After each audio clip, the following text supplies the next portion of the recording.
My friend. My name is Wago Howard. Each week I do a little Q&A just to see if we could get some awesomeness going.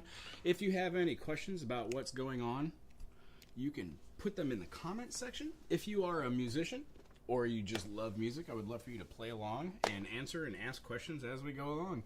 If you look back on the series, what you'll notice is each one of these is aimed to help us understand music at its core. The core itself starts with something called the circle of fifths, and just brief explanations and examples on how this stuff all fits together. So what I'm going to do is I'm going to take us through the process of seeing this and showing us how to get involved with the circle of fifths so we start using it in our brain while we're playing our individual instrument. What I like to do is I start my circle off at the top with the C. The C has no sharps and no flats. So when we talk about this, we're talking about a diatonic scale. If you go back to any of these Q&As, the number 1, number 2, number 3, it'll talk about 2 or 3 different types of scales. Scales don't necessarily need to have just those 7 notes. We could have scales that are tetra. We could have scales that are penta. We could have our normal septa and our octa if we want to have 8-note patterns like a whole tone scale. But what happens is the C, the D, the E, the F, the G, the A, and the B are all tones that are part of our scale. Now, there are only 7 tonal notes that represent our alphabet for music. However, I'd like to talk about just one more example how we can see this scale. Not simply as a diatonic scale with 7 notes, but as a chromatic scale that encompasses 12 notes.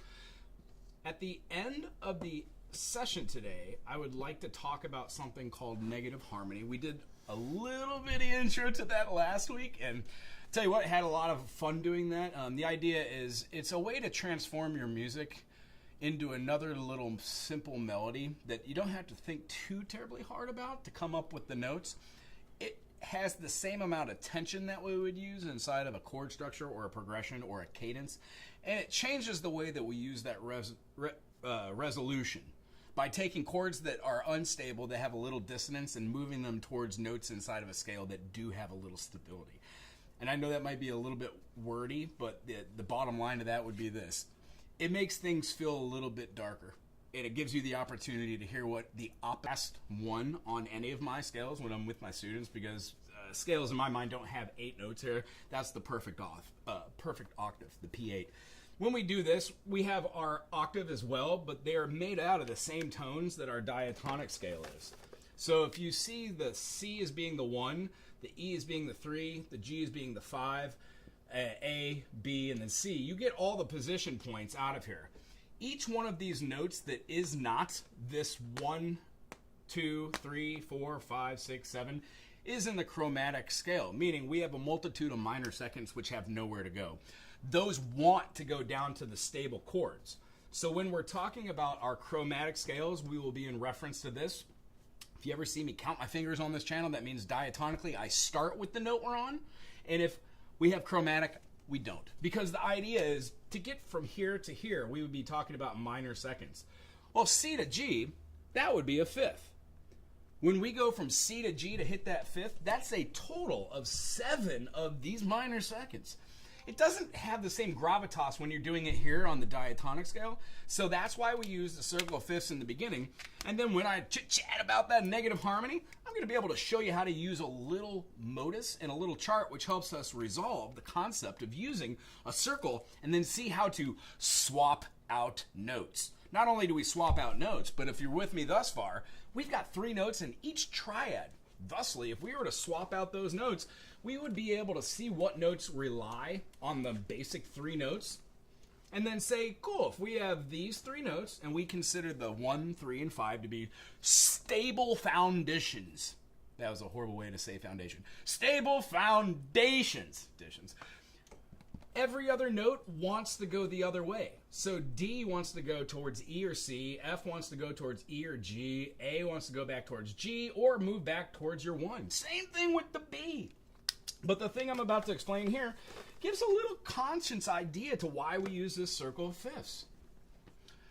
All of these notes have symmetry. So when we play all these notes, we find ourselves seeing C to C sharp, that D to D sharp to E, then we have our F. Well, when we're doing our F to F sharp to our G, this brings us to, it is exactly in the middle. And this note that we come up in wavelengths, no matter what it is, like I think here it's like 320 something.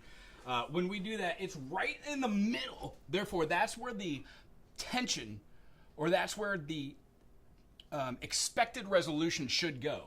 Since the dominant of the chord pulls most of the energy that way, what we have is we have the dominant holding a lot of tension, which is where all these notes want to go. We have the subdominant, the F, and then to say also the F sharp, and it means also kind of the E. These characteristically have less tension than you would say having pulling back from an A to a G, like a, what is that called? Not a backdoor cadence, but a deceptive cadence, or a deceptive resolution, going back from your sixth of the note all the way back.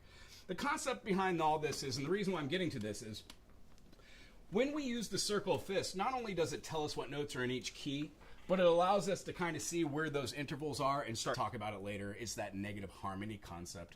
So just to refrain, when we come over to here, we're going to see our diatonic scale being laid out. If you have any questions about this too, please reach out in the comment section. We'll try and clarify some of this. This first one is called the root, or the tonic. The next we'll have the minor second. In this case, it's a C to a D minor. C major, D minor. When we have our E, the E is also a minor, because in every major key, we've got the minor second and the minor third. Our fourth is going to be a major, and our fifth is going to be a major. But one of the really cool things is both of these have tension, subdominant and dominant. The next one we have is a minor. It's called the submediant, and it's right next to our lending or leading tone. Now, if you want to know more explanations about what I just chit-chatted about there, one being the tonic, two being the subtonic, the idea is our subtonic wants to do a lot of the same things that the one does. A lot of these chords are pulled towards it, but as we mentioned here, the C, E, and G are stable foundations. Therefore, the D itself will probably necessarily move and resolve down towards our C. When we use the G, a lot of the times you'll see us talk about a 5-7 chord. The way we name this 5-7 doesn't mean that it is 5 notes and then it has a, it doesn't mean it has 7 notes in total. It means that the fifth of the chord utilizes its dominant, which is why the circle of fifths is super important. One of the first things that I teach, along with just the diatonic notes and their scale positions, knowing how their seniority is, happy, sad, sad, happy, happy, sad, tension builder, or melancholy, just not as the gravitas of a happy chord would be. What I like to do is talk about that seventh chord and how you could use it to modulate or to tonicify or move into another key just by simply using that 5-7 chord. Simply said, if we were to do this in order, our C major would be at the top at our circle of fifths. When we go 5 notes, C to D, D to E, E to F, F to G, we're exhibiting. We went a whole step, half step, whole step. And when we drop down here, we find ourselves going to the next key that has A sharp. The way that we do this is we put the note right in front of it. Now, the only naturally occurring half steps that we have in this are from the E to the F.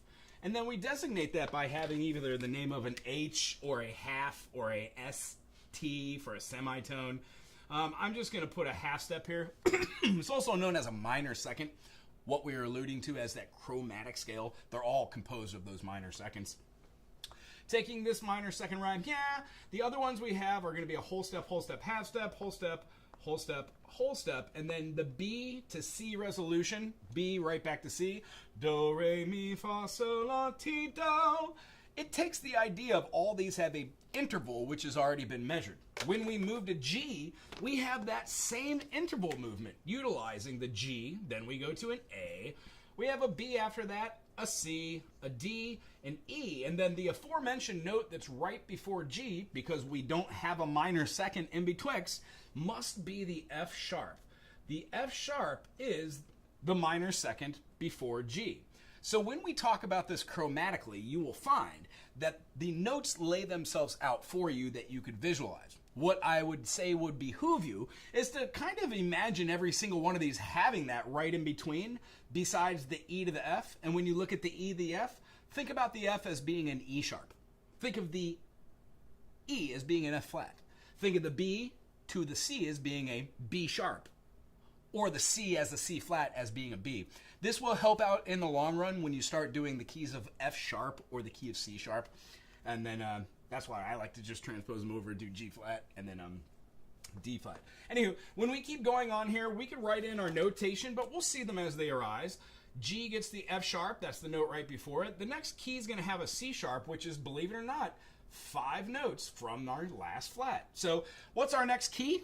G, A, B, C, D. Cool. D is going to be our next key. And then that note that we get from there, F, G, A, B, C. 5 notes from F. You betcha. That gives us our next key. So following this fashion, I'm just going to go ahead and write in the circle of fifths. I hope you follow it and dig it with me here. If you have any questions, put it on up there. D goes to A. A is going to go to E. E goes to B. B is going to go to F sharp. And then I want to take a quick pause, and we can put this over here, C sharp if you want. That gives us all our sharps. There are no sharps in the key of C. There are no flats in the key of C. There are no sharps and flats in the key of C. G has 1 sharp. So when we say do, re, mi, fa, so,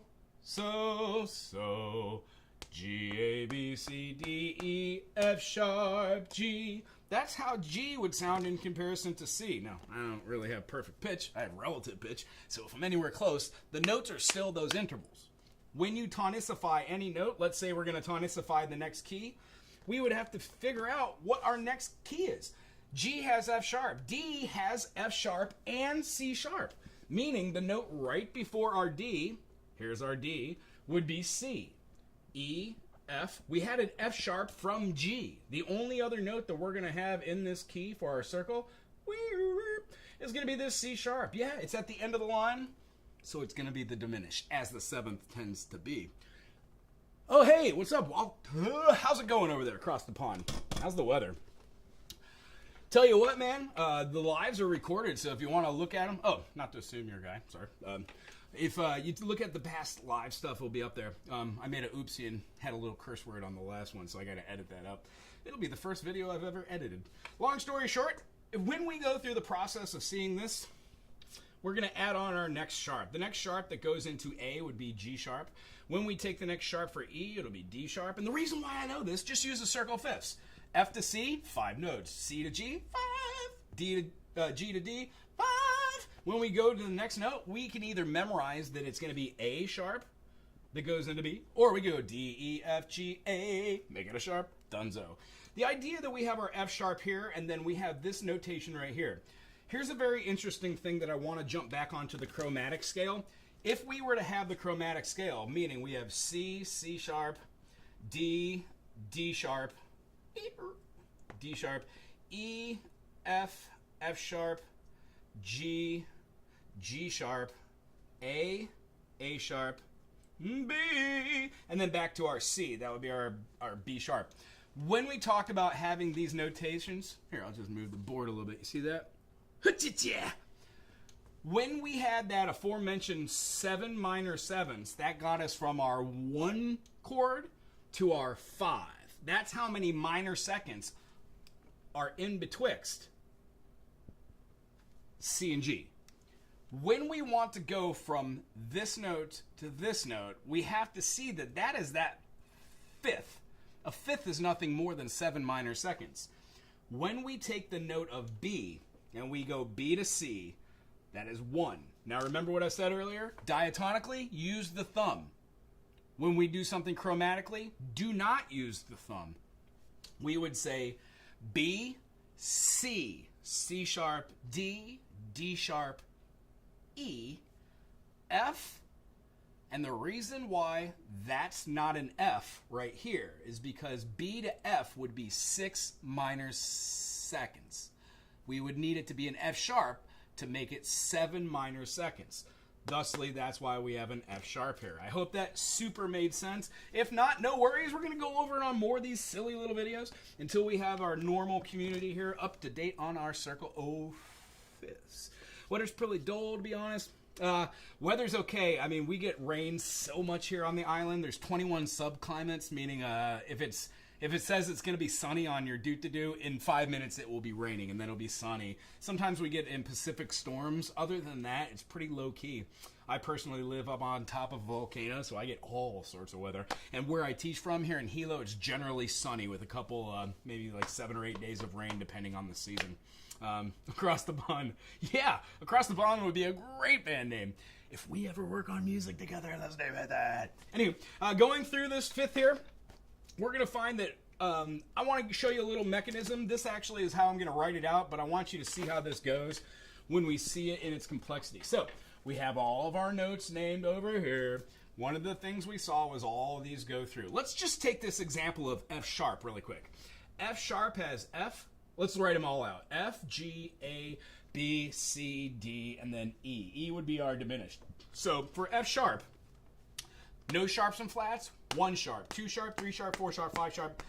F sharp has 6 sharps. The only sharp that it does not possess is the one we haven't even gotten to.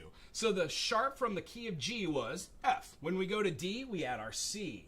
When we go to A, we add our G. When we go to E, we add our D. And you can see how these are all the notes that are right before them. Coolness. And then when we go to E, our last one was D, and then B had our A. So our last sharp that's added on for F sharp, you guessed, it's going to be our E sharp. Now an E sharp is an F note. Here's why grammatically we say this. You can't just say something along the lines of do, re, mi, fa, sol, la, ti, do, and have ti and do being the same namesake. There's only 7 notes. That's why we use them differently. F sharp, G sharp, A sharp, B, C sharp, D sharp, F. We wouldn't use, I wouldn't say things twice when talking to you, so I wouldn't say that twice. Hey, Michael, how you doing, buddy? It's good to see you. Right on. We're just going over circle fifths, doing this fun thing. We're going to talk about a little negative harmony later and how to spice up different lines. Like if we're writing a song and it has a melody line going, la, la, la, la, la, la, la, la, la, la, la, la. We could take all the chords and find their negative antecedents, building tension still, but we're not utilizing the circle of fifths. We're utilizing the circle of fourths to draw that tension back. It's an amazing little concept. Bite-sized portions, it's lots of fun. We don't need to go off the deep end and order, Ernst Levy's book. We could just do a couple things there.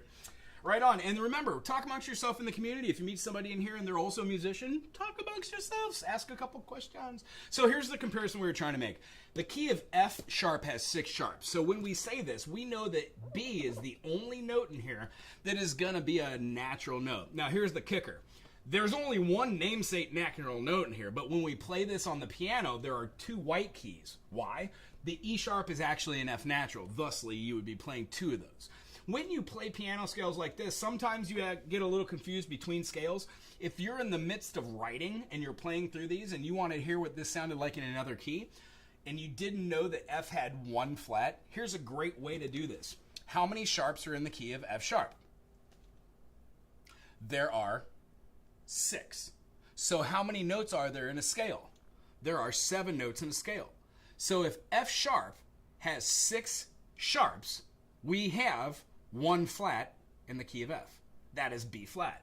So when we spell it, we would have F sharp goes to an F natural, G sharp goes to a G natural, sharp to a natural, B then goes to a flat. All of these consistently would drop down to their natural state. There's no need to write our natural sign in there. It's a pretty much given we're in the key of F. The only reason why you would do that is if we were on a staff paper and you had your key signature specifying that you had that sharp that's in there, you would need to take this note, you would need to take this note and then you would drop that notation down and have a natural note here, and that would represent that that sharp has now become a natural note. One of the things that we negate to do in writing out these things is to use the best of notations in the beginning. And the idea is if you just start playing and looking at sheet music and associate with just a couple notes, you'll start seeing patterns arise. Those patterns have reference points, so if you're on here, check out something called the landmark system for sight reading. If you're also there, one of the things I like to do is use a circle of fifths and knowing what a relative minor is. So if we were going to use this as the example of how to get from one key to another, let's do a simpler one. If anybody has a suggestion out there, I could do that key. Somebody on the channel, name a key. While you're doing it, I'll play some waiting music because I feel like playing on a music channel.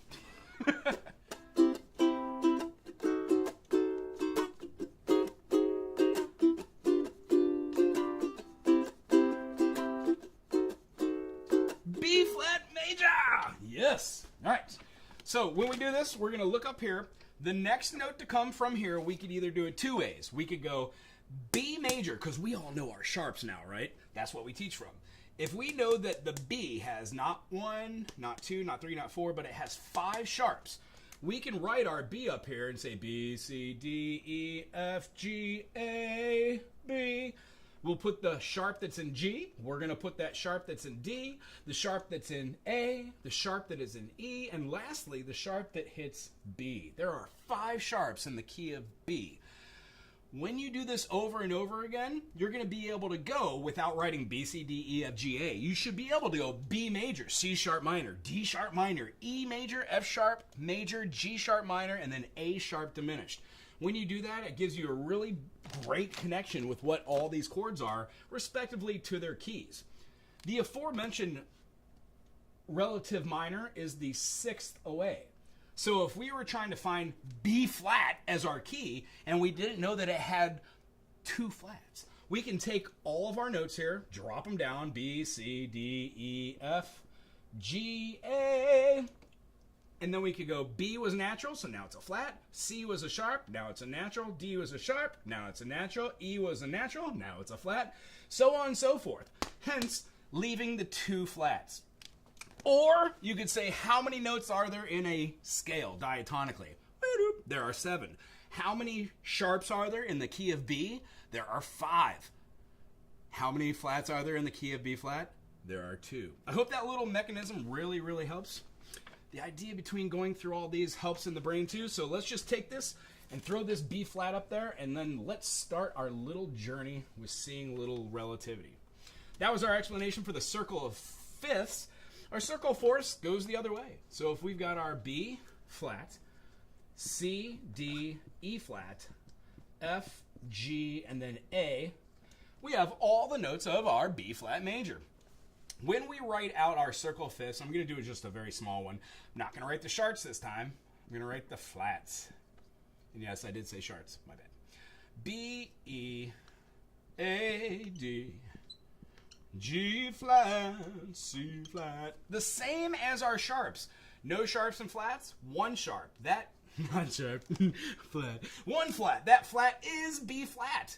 When B flat has 2 flats, as we see, the next one is E flat. Hence, when we go to E flat, we are going to have 3 flats. The flat that we add on is the one that's right in front of it. Most people that I've ever met say that they learn how to play the circle of fifths from the concept of the flats. I've decided to teach most of my students on the sharps and then teach a very small percentage on just the flats, trying to see the aptitude levels and over a period of time making an assessment which is the best. I haven't been able to distinguish what's easier. This little mechanism, by saying this, works opposite. So if you've got 3 flats in the key of E flat, and you take away 3 of those notes, you will know now that there are 4 sharps in the key of E. The mechanism works both ways. Awesome. Yeah, I asked on the channel what people play. I got a wonderful response. There seems to be a lot of talent out there and multi-instrumentalists. It's really cool, and I'm wondering, I'm trying right now to feel if the theory from one concept bleeds over to another just with a little bit of aptitude and practice. I'm trying to play the recorder and the clarinet, and recorder is super hard, just unbelievably hard. I don't understand how we give that to children, and that's one of the things that they learn how to use and do when they're a little parochial. However, to each their own. I guess it separates the wheat from the chaff. So when going through here, what we notice is this has 1 flat. It's our B flat. We're going to add on flats as we go, which means this is going to possess the B flat and E flat. Each time we go around the circle, we do this. However, you don't need to write it out the same way that I'm doing it. You could write it out the way you're doing it. And eventually you're going to come up with the concept that all of these are going to work. The last one that we add on here, it seems like a buzzkill, but the idea is all these things work out to be equal parts. Now, here's where the explanation of this gets kind of interesting and fun. Let's just take something in the key of B flat. Let's say we're writing a little song. Let's do it in common time, 4/4. Do. In fact, let's move this down so we can write through the whole board. 4/4 right here at common time. Does anybody want to throw out any chords there? We could start with the major 1 to begin with. Why not? So the B flat. What's going to be in the next measure? Anybody want to throw out a chord? random chords being thrown out often make really cool progressions. And I'll play a little background music while we're waiting for that chord. Can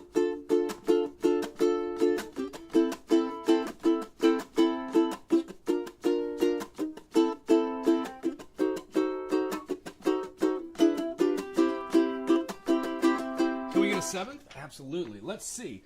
If we're going to rock out that seventh, can we make it a flat seven?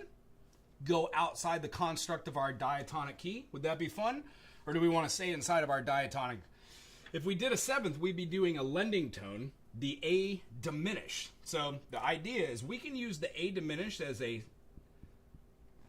lending or a passing tone.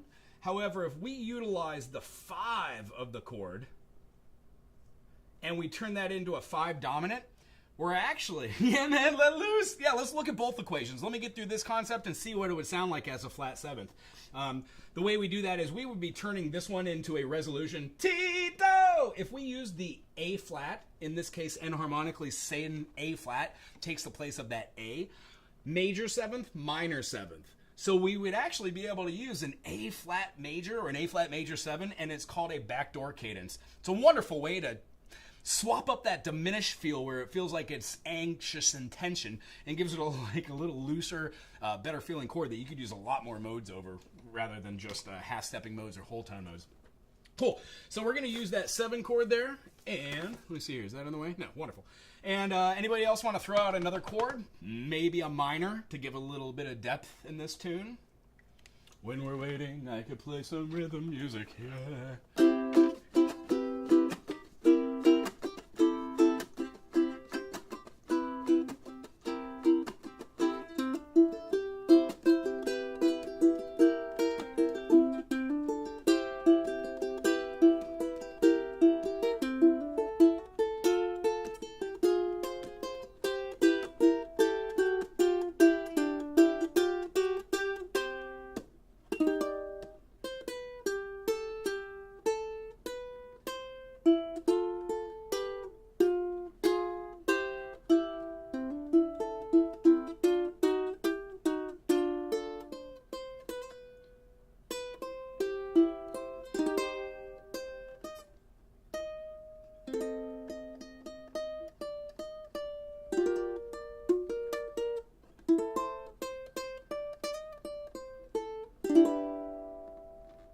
I'll tell you what, I'm just going to throw out a chord there because I'm feeling something. How about this? Why don't we throw out something like the minor 3? We would have a D. Do, do, do, do, minor 3rd. Yeah. So, in this idea here, we're calling out these measures and just getting 1, 2, 3. We need one more measure. We don't necessarily need to have another measure. We're just going to call it the end here. Have a little repeat. So we can do this a couple times over and over again. When we're playing through, how about our last chord? We can have pull attention. Now, due to the way that we have a natural, minor, or major harmonic chord progression, this kind of falls outside of that because our resolutions are a little cattywampus. However, we could end it on an unresolved resolution by putting a 4. Why not? Have that E flat. The way this would sound on the ukulele, we'd have our major 1, our B flat major.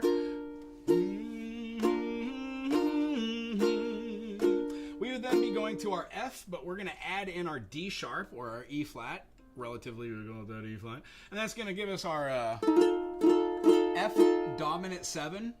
And that F dominant 7 sounds a whole heck of a lot like that A diminished. Which means this next chord we're going into here, this D minor, it has a cool resolution. Why? Because an F major and a D minor are relative major and minor. Meaning the feeling of the tension is still kind of there. The next chord that we play after the D minor is going to be our 4, our E flat major, which means when we go back to the 1 here, that's where our resolution lies. There's not really a lot of resolution right here. So here we go. We're going to have a 1.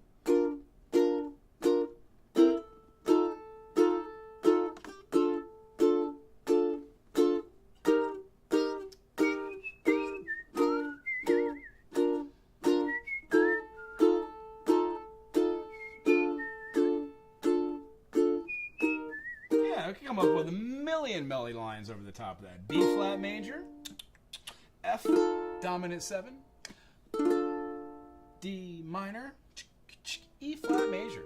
some really fun chord resolutions that we were just chit-chatting with. Instead of playing the 5 dominant, the F with the D sharp, if we were to play the actual A flat and make it an A flat major 7. Well, cool, let's check that out. How do we play an A major on a ukulele? We go to the 4th fret, bar it up, and then play what would look like our F major shape. So here, this shape on the 4th looks and sounds like chords you already recognize. So if we're playing this A major, if we go down a half step, woo-doo, and then we remove that finger, we are playing our A flat major 7. Let's hear what that sounds like in lieu of this. So our substitution chord, just seeing if we could use our 7 chord as a major 7. Let's hear how that sounds. B flat, A flat 7, D minor, little abrupt change to the E flat. The E flat really brings it around. Let's hear it in a different tempo.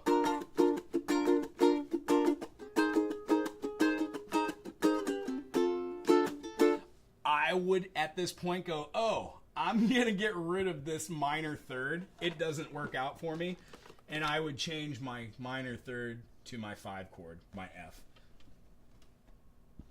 Now hear how the 2 different correlations between these progressions. B flat to our F dominant 7. It's just the F7. D minor, E flat.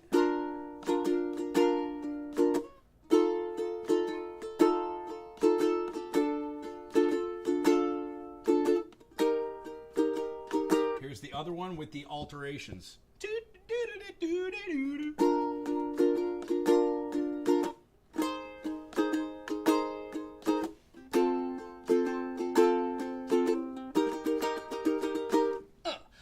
That right there is how I write.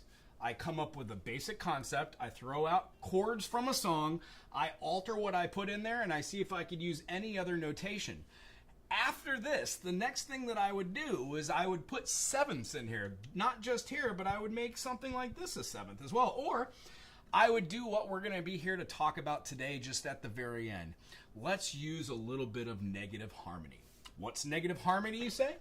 Negative harmony is a way of taking both the diatonic chords and then taking the chromatic chords and then being able to use them together to create a different function or a different way of hearing the tension of a chord being moved from one place, displaced, and then resolved another way. In most Western music, what we hear is this kind of concept where the chords work through a progression. This is a progression. It might or might not have a melodic cadence in it. Most music does. What is a melodic cadence? Some of them are called plagal, some of them are called dominant. If you have a question about what cadences are, you could either Google it or we could do a whole big explanation on that in one of these music Q&As. Concept behind this is when we're using our B flat major here and we're going through the modes, we would take this same chord progression. Does everybody have this? If you like this chord progression, write it down. If not, it's on this video. I could actually memorize it and move it over to the side if need be. So we had our 1, we had our 7, or we had our major 7. And what do we do this? We did this as our 5 dominant. Cool.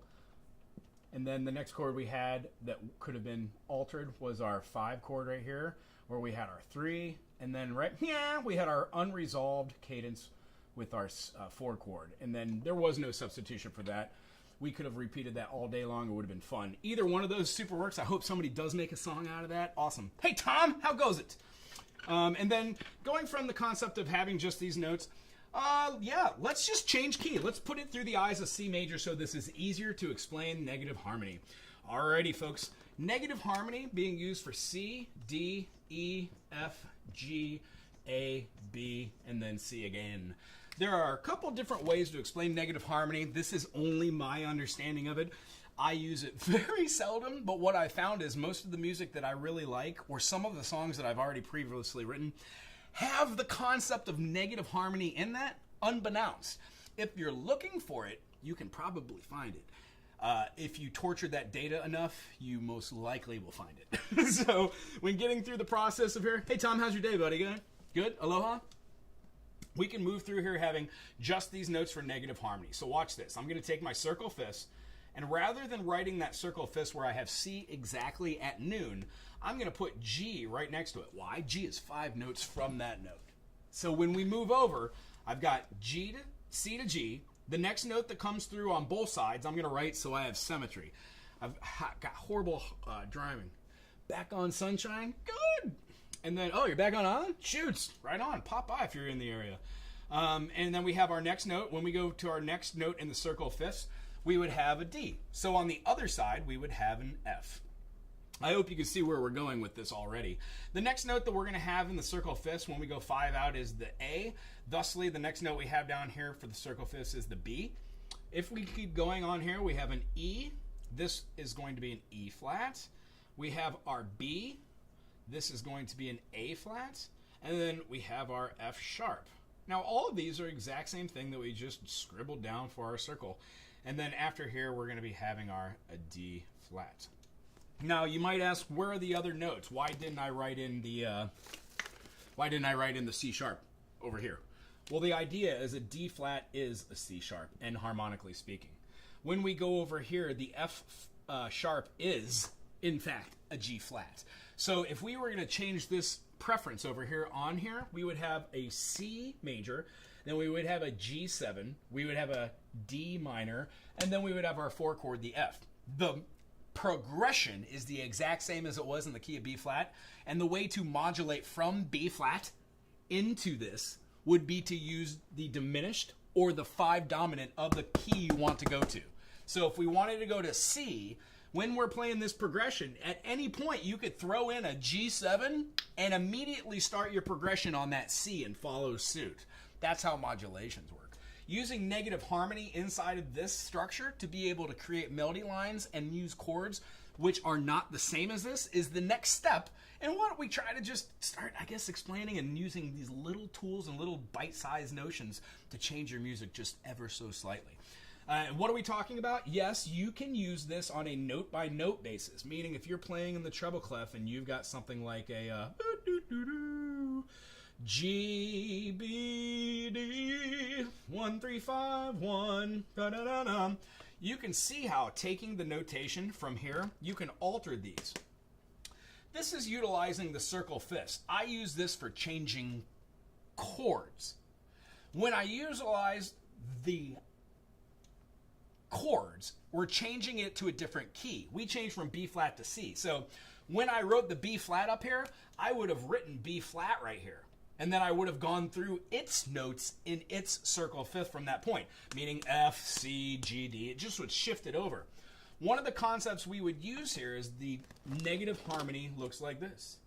When we're playing notations and we want to know what any of these opposite antecedent notes are, what we're doing is we're relying on the symmetry of the natural foundation of these notes, meaning the aforementioned chromatic scale where I said most of the tension lies between the E flat and the E natural. That is the minor third and the major third.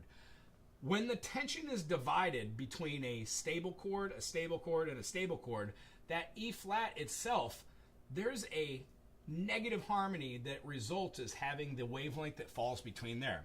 What it does, it allows our Western ear to hear resolution by force. The cadences and progressions that you have will still have a natural tendency to have a musical pattern or flow, but that resolution will be altered. And the only way to explain it is to see it in practical use. So what am I talking about? When you're writing, this isn't like a way to write in negative harmony. And if you do write in negative harmony, that is amazing. What I like to use negative harmony for is a transformative nature. Once I already have a melody going or I have a concept for a flow, I try to see what it sounds like using the opposite of the chord, getting a different version, using the opposite of a mode, which is called module mirroring or modality mirroring or modality interchange, meaning every mode we have, la la la la la la la, has an opposite mode. If you were to take the whole step, half step, whole step, whole step, whole step, half step, flip that around and enharmonically give that the same nature, what you play one way of being a C, D, E, F, G, A, and B gives us our whole step, half step, whole step, half step. Well, if you do that back the other way, you're going to find yourself getting a modality mode called phrygian. The idea is when you play those same notes and do the same movements, you would get C to a D flat. That's a half step. You would then have a whole step. See where I'm going with this? The only other thing you would have is the notes themselves. You'd have the same correlation between them, but they would give you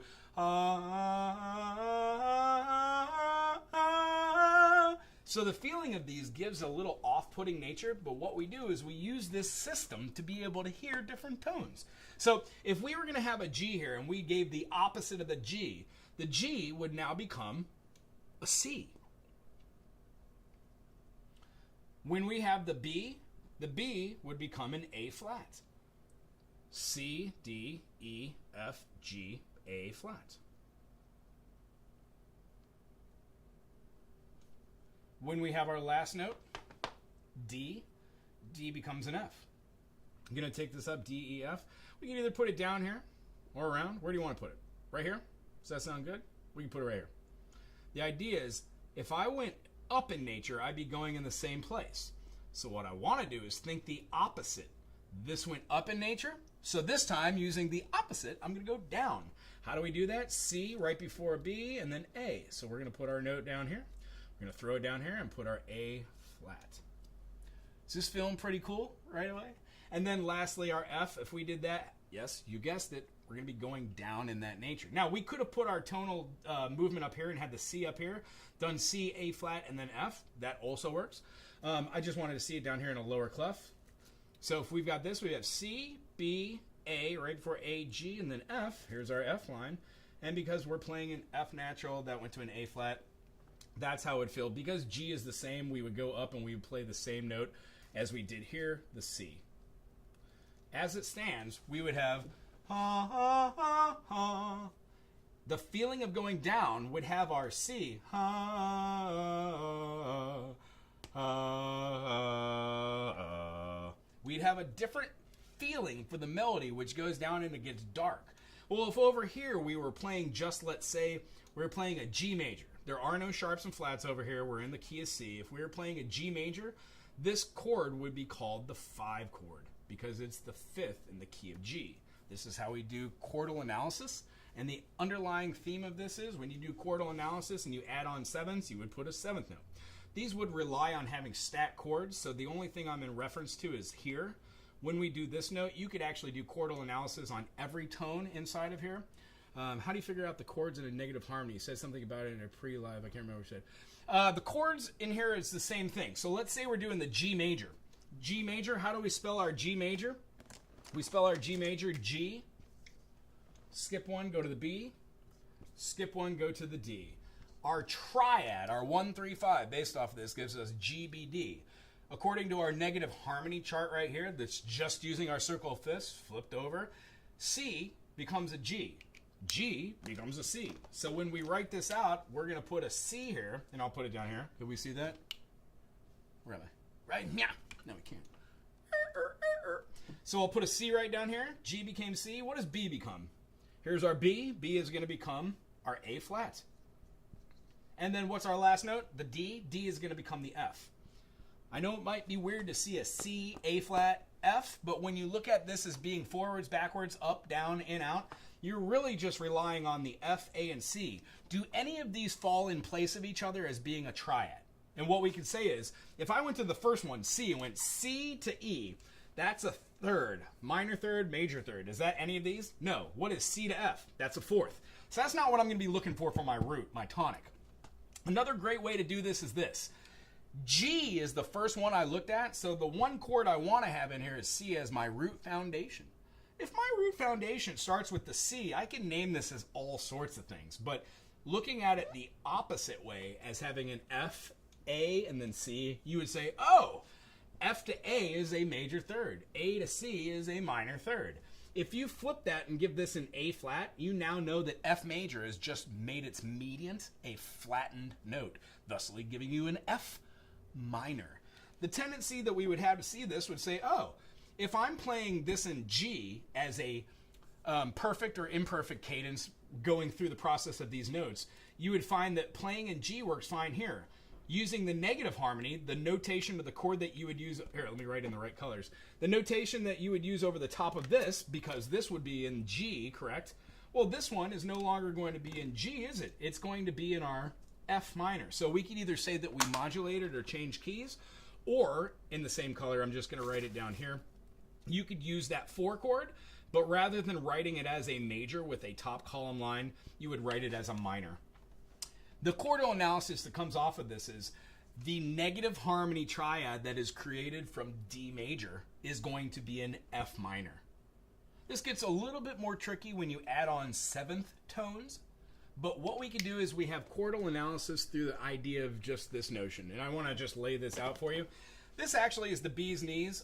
What I would like for people to do, you don't have to draw out the treble clef, but what I would like you to do is redo this with me, and then try and write down these, and this is what I'm going to leave this last thing on. This is the thing that kind of helped me, the inversion scale. If we're doing a major key and we just want to use the chord, if we were doing the key of C, no sharps, no flats, right? So that would feel like this. We'd have our C in the middle, our D, our E, our F. Because C is our stagnant point, our point of median, we do our whole major scale on the outside. D, E, F, G, A, B, and then C. I didn't draw that well, did I? G, A, B, C. By doing this, do you now see how all of these actually have a reference point where B becomes D, A becomes E, G becomes F, C remains the same? What this does for us tonally is when we're seeing a scale being done, we would have something like our notation moving through that scale. If each one of these notes in the key is C were to represent C, D, E, F, G, A, and then B, and then again C, if we were to go the opposite way, we would notice that our D, in reference to where it lies as a median point between the center of where the tension lies, that you would have it between E flat and E for our negative harmonies, meaning our C and C is the same. Our B and D are the secondary positions. So you would swap out your minor 2 for your diminished 7th. You would swap out your 6, your minor 6, you guessed it, for your minor 3rd. These are great ways to use chord substitutions. When you use this concept for chord substitution, it actually helps to understand what notes sound good over the top of those. When we play the 4, the 5, and the 4 are going to switch. So playing this gives you an idea of how to intertwine the notes that you choose. If you've already written melody lines, you want to make sure that you're not going to be stepping on any toes by making any leaps or bounds, by doing any incorrect phrasings where you do something that's irrational, like having notes that go to a big fixed leap or bound. There are ways to have different cadences, which are perfect, imperfect. We'll get into that too later on another scale, on another level. But for this, try and remember this is a mechanism for your just for your single individual notes inside of a scale. By doing this, you can see that the intervals of a whole step, half step, whole step, whole step, whole step, half step can be flipped, and that gives you a different mirror mode. But as far as notation goes, try and utilize this form as one of the ideas to get your negative harmony notes just for a diatonic scale. There are no stupid questions. I haven't even read the question yet, though. Let me see. This is a stupid question to ask if you could replace a G with an F minor and get the same feeling. Oh, here's the idea. I might have been a little too wordy. When you're playing a progression and you have a G in it, if you swap out the F minor, that's absolutely wonderful. Why? In the key of C, C, D, E, F, G, G is the dominant. F is the subdominant. It doesn't matter if that F is a F minor, F major.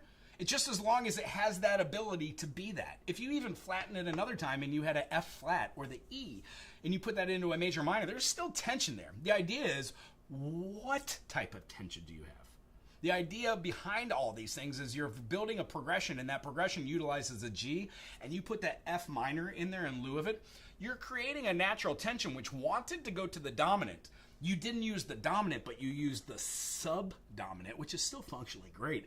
And then wherever you went after that subdominant would make sense to go, oh, did that F minor make sense? As we saw from our progression earlier, we had a D minor in there, and when we changed our progression to having that major 7th, rather than having that, that flat 7 as a major, that we had an A flat major, A flat dominant 7. The feeling of that didn't lend well to the D minor. So we changed it into D minor's relative major. That's 2 constructs on how to do that. I hope that answers your question there, Walter. Hi, Tristan. How you doing? Welcome to the channel. It's the first time I think I've seen your name. Welcome. Okay, so this is one way. Commit that to memory. And then the next way we already just did, but I want you to write it down again. Having your C offset, your G, putting your D. You can even go and write them in order. If you do this, it's kind of a lot easier to keep them symmetrical. When we have this, we could draw in our lines right after that.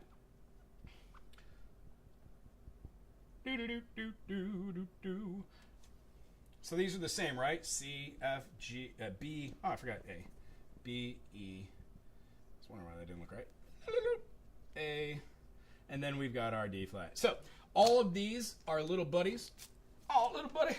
C becomes G. F becomes D. B flat is A. E flat is E.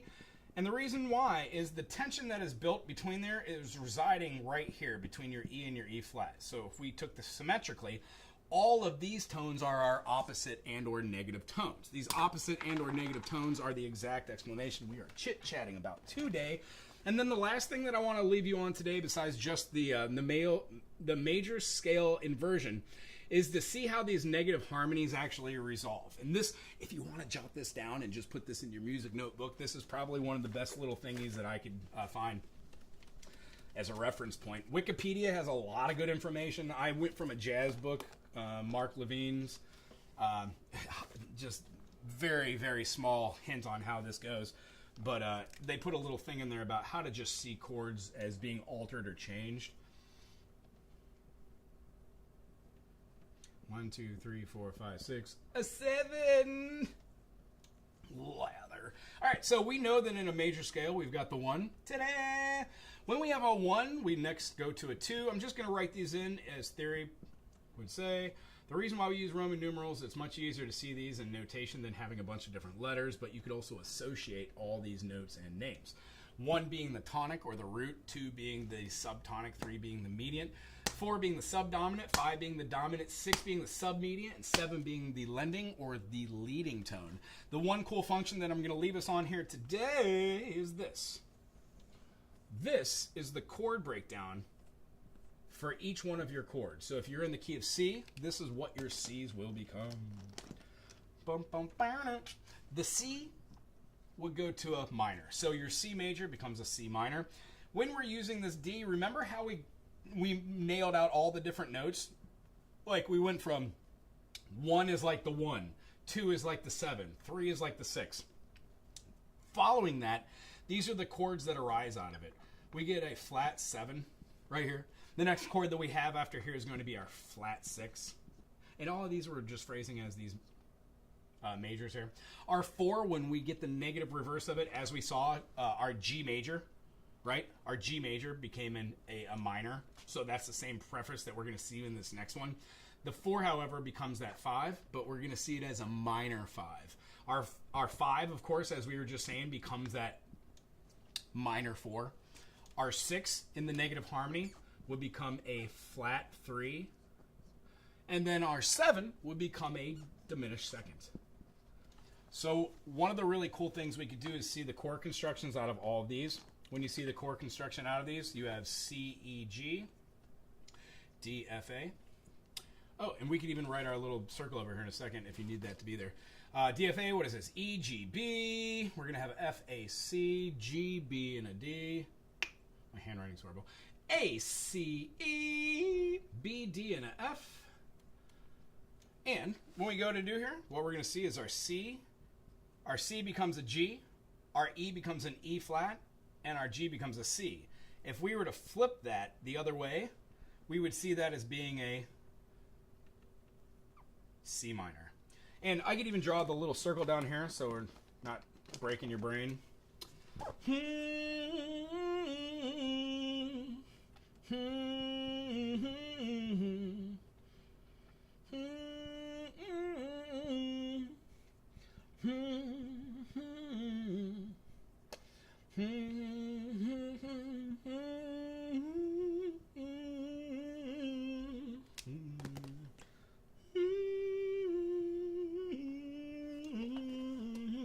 Bet you can't guess what song I have in my head. I'm going to have to head off. Oh, Walter, it's nice seeing you. Thanks for answering all the questions. Is that the only set because I'm a fan of Breaking Bread? Is that? It's only set. Oh. Oh, I'm sorry. Walter. Is it, how would I pronounce that? Walter. I'll just call you friend. My friend. Okay, so going through the process here, let's just knock these out really quick. Ready here? We've got our DFA. A D becomes an F. And I'm going to write this the other way, right? So we can just make a quick one. D becomes an F becomes a D, and then our A becomes a B flat. Well, what do we get out of there? Absolutely. We're having our 7 chord. B flat, C, D, E, F. Boom. That's it. When we go to our E, G, B, E becomes E flat. You guessed it. When we get up here, we get our G, G becomes C, and then our B, B becomes A flat. Writing this out, we would see that from here we would get our A, C, and E, but it's not just an A, C, and an E, now is it? We have an E flat. What does this make? It's making our flats. We're going to have a flat 7, or flat 6 on top of there. And if we did that right? E to flat, C is a G, and then our B is an A flat. So what are we looking at here? Looking pretty keen to me. When we have our FAC, F becomes a D, A becomes a B flat, and C becomes a G. Well, what are we spelling here? G, B flat, D reminds me of a G minor. Absolutely. So do you see how all these notes seem to be lining themselves out? Our minor that comes about here from our 4. Our G becomes a C.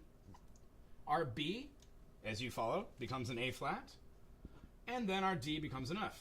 F, A flat, C, that is an F minor. And then when we go here to the A, C, E, we're going to follow that through. We're going to see this as being an A turns into a B flat. We have our C being a G, and then we have our E being an E flat. So E, G, B flat. What we see here is a lot of different movements here to having a flat 3. That's what our E flat looks like. And then lastly, our diminished becomes a diminished second. Now it doesn't always go diminished. When you add 7th chords, you get some weirdness, like you get these 6 chords with flat notes, like flat 6s and flat 7s. Major 7s generally go to 6s, but that's not always the case. And then B, D, F. So our B turns into an A flat. You betcha. We have our D. Our D is going to be an F. And then we have our F. F becomes a D. So what are all these? If we were to have a D, F sharp A, we would have a D major. D, F, A. That becomes our D minor. And then D, F, A flat. Boom! D diminished. So this is how I look at our negative harmonies charts. You would do this for every single one of your keys. The only thing that is different from this is you would see using your major 7ths, and all of your major 7ths would change. So a major 7th, if you made this into this, would become a minor 6. So you would have your C minor, but then you would also have your 6th chord down here. What's the 6th in here? You would have your A. It would just add the A on. Every one of these would do the same thing. So DFA is your 2. If your 2 chord was a minor and you wanted to add the 7th, 2-7 would be a minor 7th. Well, what's the 7th in here? You would go through the process of seeing those same notes. Yeah, it would be a B flat 6. What's the 6th in the key of B flat? B flat, C, D, E flat, F, G. So when we do that, we just add on these notes. I'm not going to do all these because that would take forever. What I have to tell you is, you don't need to know all this. I hope this helps somebody in your quest to understand a little bit more about negative harmony. Once again, I don't know everything about it. I just use these little tiny bits, and education is always, always, always going on in a portion of education. I ask my teachers, I talk to my students about this, and then through the community that we're building here, hopefully we could get to a point where we're seeing little tidbits of this and using it in our own music. Tell you what, I really appreciate... Oh, Adam. Well, then awesome. I will call you Adam. That's much easier to associate. Adam, thanks for being here. Michael, thanks for being here. Tristan, if you're still here, awesome possum. And then let's see here. We had a couple new faces. If you're on here still and you're chit-chatting amongst the community, check out some of the links that I'm going to put down below. They're just going to give highlights to a little music community that's already going on online, and I'd like to be a part of that. I'm trying to make my own little thing here. On Mondays, I like to play my own originals for an hour from 9 to 10 on Hawaiian Standard Time. So no matter where you are, check out Mondays. See if you can do some live stuff with us. Request some songs if you have. On Tuesdays, like today, from 9 to 10, I'm doing the Q&A. And then After that, what happens during the week is I just upload as many video resources as I possibly can, doing stuff like this. I work out of a couple different books, I play a couple different instruments, and I'm always looking for new things to do on the channel and have fun with new ideas. So if you have a channel out there and you're a musician and you'd like to do chart writing, I would love to try and do a chart writing session. Maybe set up the OBS, our little platform here, and put us both on one thing and then write a tune together. I use iReal Pro, and if anybody else uses a different system, maybe we could chit-chat about that and do like a little Q&A. Anywho, I really appreciate everyone that pops into these live Q&As on Monday. I'm sorry, the live Q&A is on Tuesdays, and then the original stuff. Check out all the people who visit and frequent the community here. And then if you have time, check out the channel.